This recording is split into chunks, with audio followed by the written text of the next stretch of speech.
Bonsoir à tous, ici The Last Ingénieur, j'espère que vous allez bien.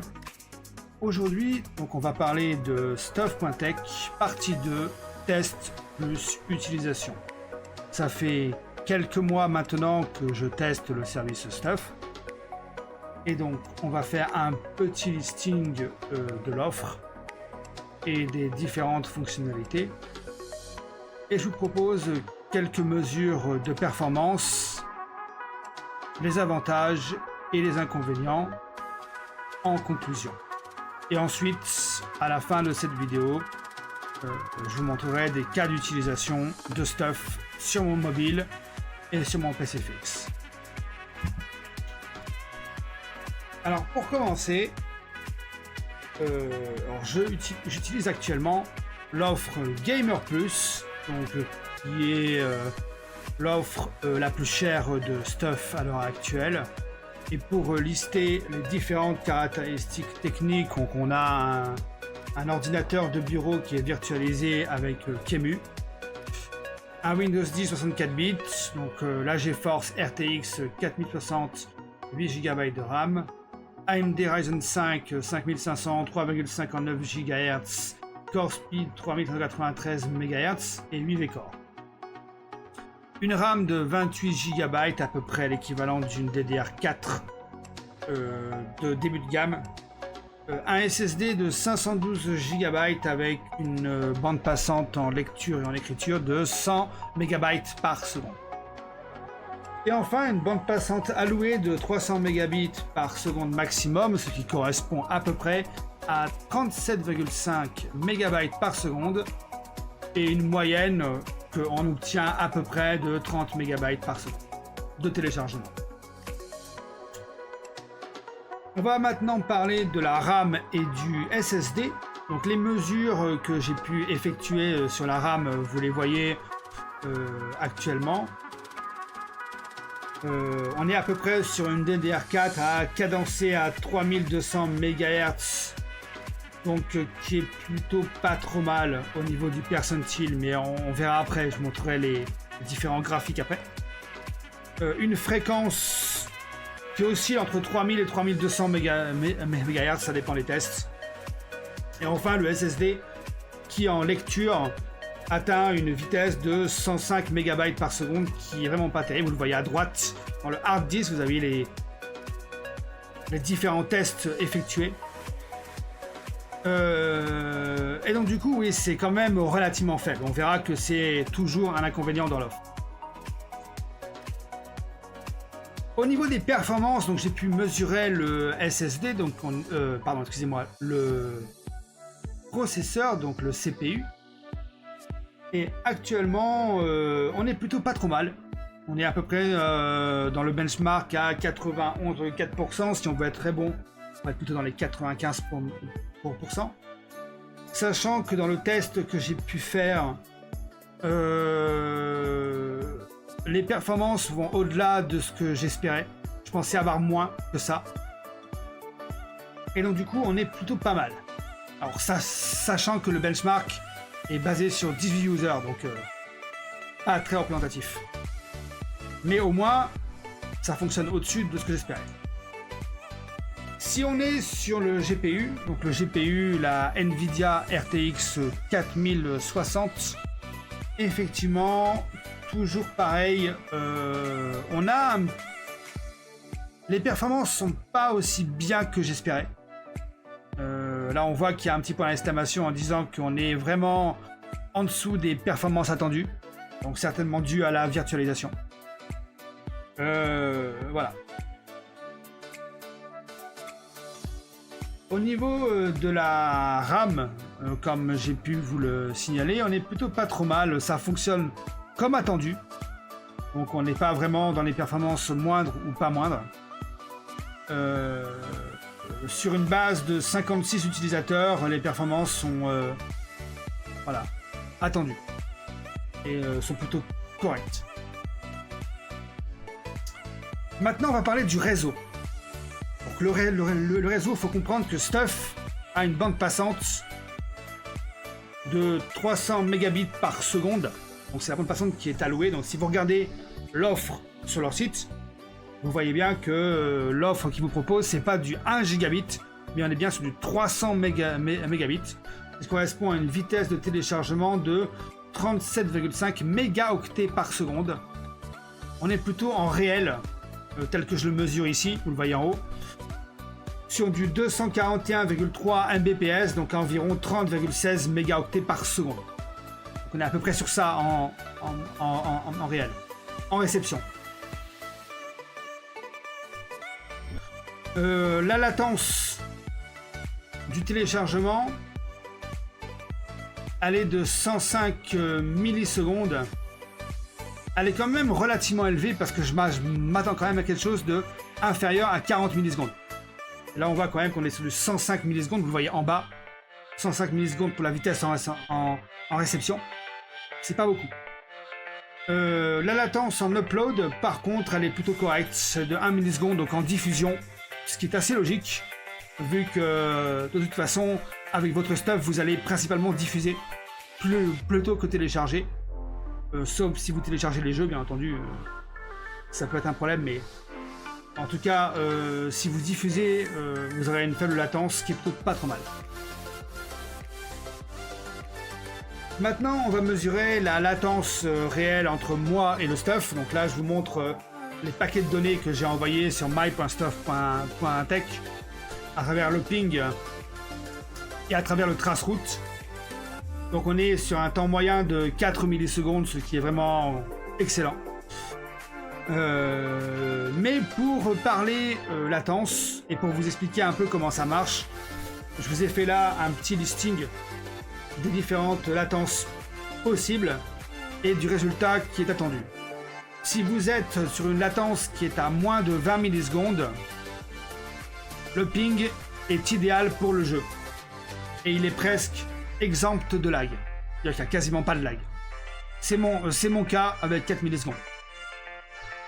Si vous êtes de 20 à 50 millisecondes, vous êtes un peu loin, ça va bien marcher.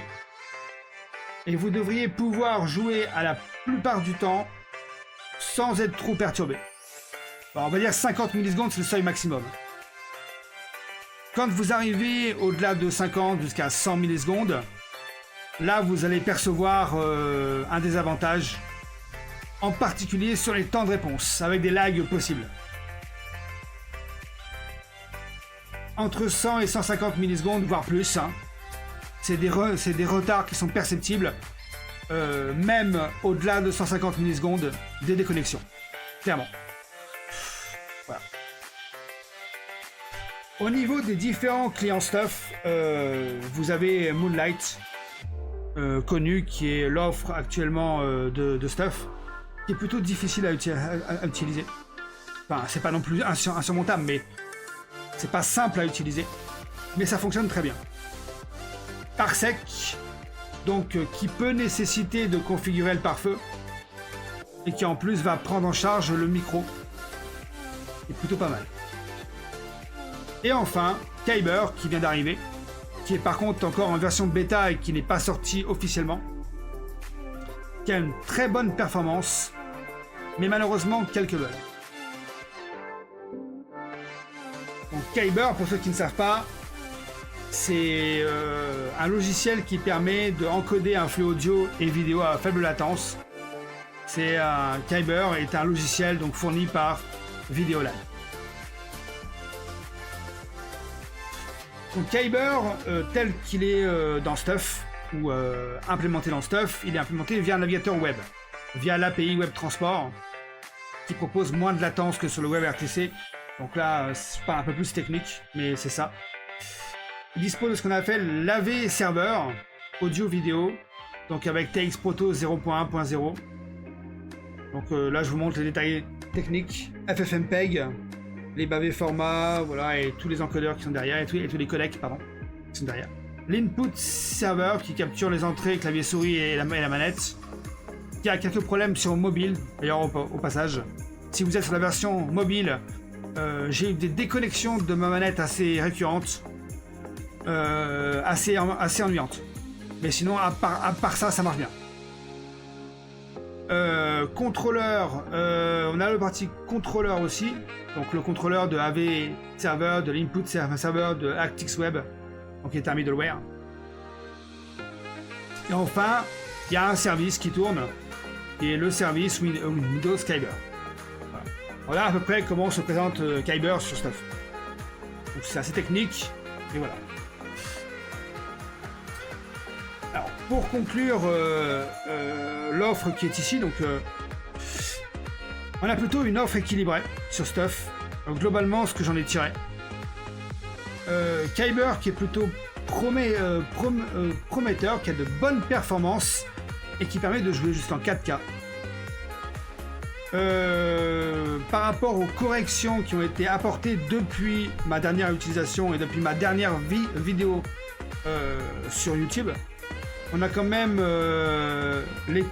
certaines corrections qui ont été effectuées, notamment la correction du problème aléatoire des GPU et des CPU. On a de meilleures latences et une meilleure stabilité, ça c'est évident, par rapport à ce qui était au début. Et on a même la possibilité maintenant de réinitialiser et forcer le redémarrage de la VM, ce qui n'était pas le cas avant. Au niveau des inconvénients, bon là je vais pas mâcher les mots, je vais être un peu méchant, mais c'est important de le signaler. Le service client n'est pas toujours à la hauteur. Des fois, quand on poste un message ou qu'on leur envoie un message, il se passe 2 à 3 jours pour avoir une réponse. C'est pas très professionnel. Très honnêtement, je pense que ça, c'est à améliorer. Ensuite, la communication est beaucoup trop légère, voire quasiment inexistante. Et on a surtout peu de communication sur les problèmes rencontrés. Ça, c'est vraiment un des inconvénients. Les deux que je vous ai signalés là, il faut vraiment améliorer ça, parce que c'est ce qui va provoquer la perte de clients. Très honnêtement, si vous communiquez, même si vous ne corrigez pas le problème immédiatement, il est important de dire à vos clients que vous êtes soit en train de travailler sur le problème, ou que vous communiquez au moins sur ce que vous allez faire prochainement. Parce que là, pour l'instant, on ne voit pas ce qui se passe. Ensuite, on a un Discord qui est peu maintenu.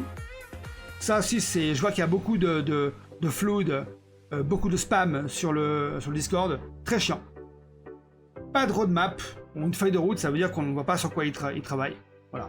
En gros, ça, c'est les principaux inconvénients de l'offre Stuff.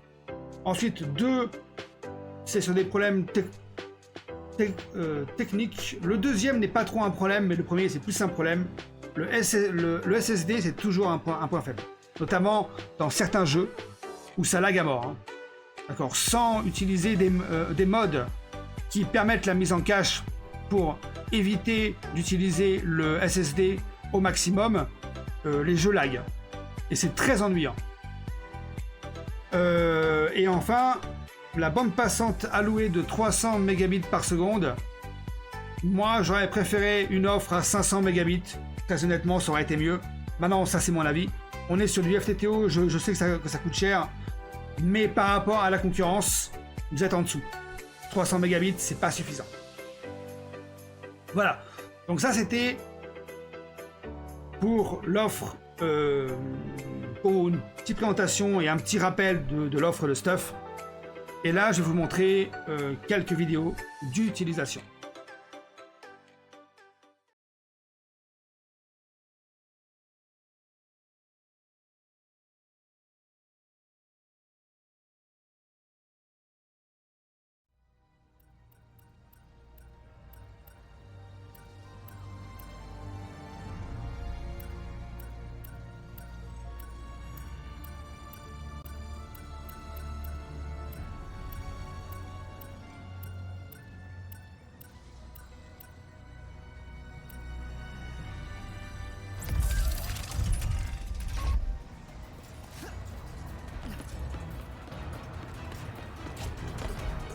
Quoi? Quelqu'un a mis nos têtes à prix?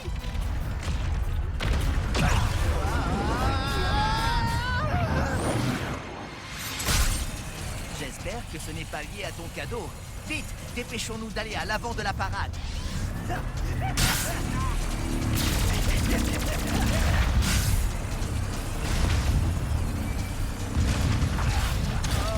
L'activation des magnétimodes.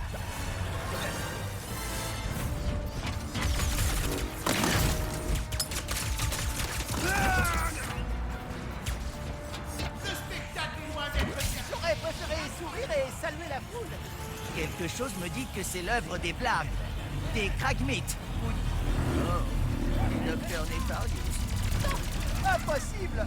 Nefarius a pris sa retraite bien avant nous.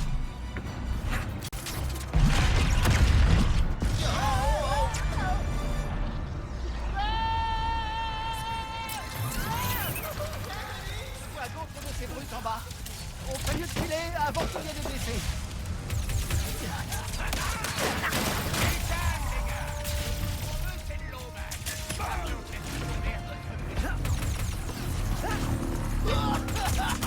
D'autres mercenaires.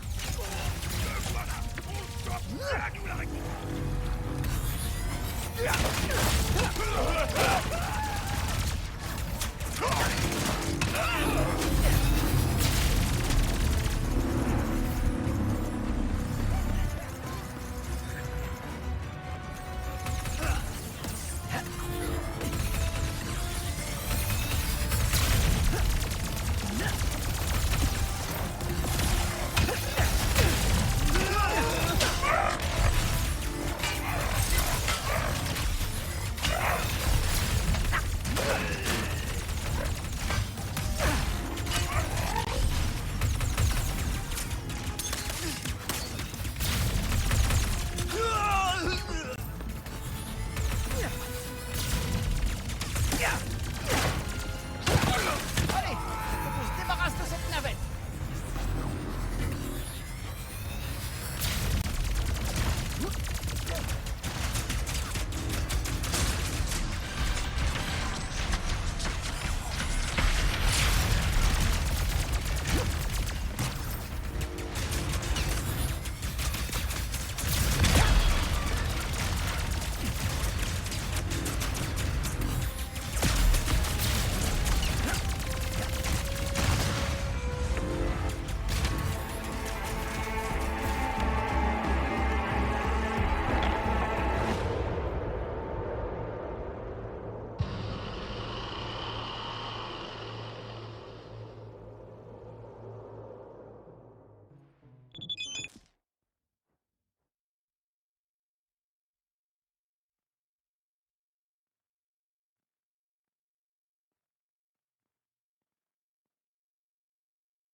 Tu sais qui je suis.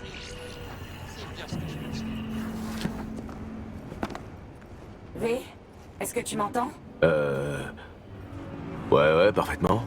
Même si ça me dit pas quitter. Bien, ça a marché. Mon nom est Song Somi, mais appelle-moi Songbird. Je sais qui tu es. Je suis au courant de ta situation, de ton problème.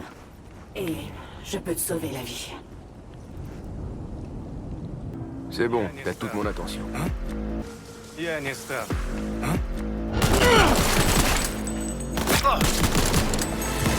Потому что нельзя подставляться! У меня для тебя подарочек!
Donc je vous reprends après ces deux démos, donc qui étaient Ratchet et Clank en 720p avec le ray tracing. Vous avez vu une moyenne de 30 fps, ce qui est quand même relativement faible, et on voit que le SSD a un impact particulier sur ce jeu. Et d'un autre côté, on joue à Cyberpunk 2077 en 1080p en ray tracing ultra. Et on voit tout de suite que le FPS, on est aux alentours de 60, donc on est plutôt bon en termes de FPS sur Cyberpunk 2077. Et enfin, l'encodage que j'ai utilisé pour ces deux vidéos est un encodage HEVC, donc H265 en 720p pour avoir une résolution correcte sur mon mobile. Donc voilà, c'était la présentation, la partie 2 de ce stuff.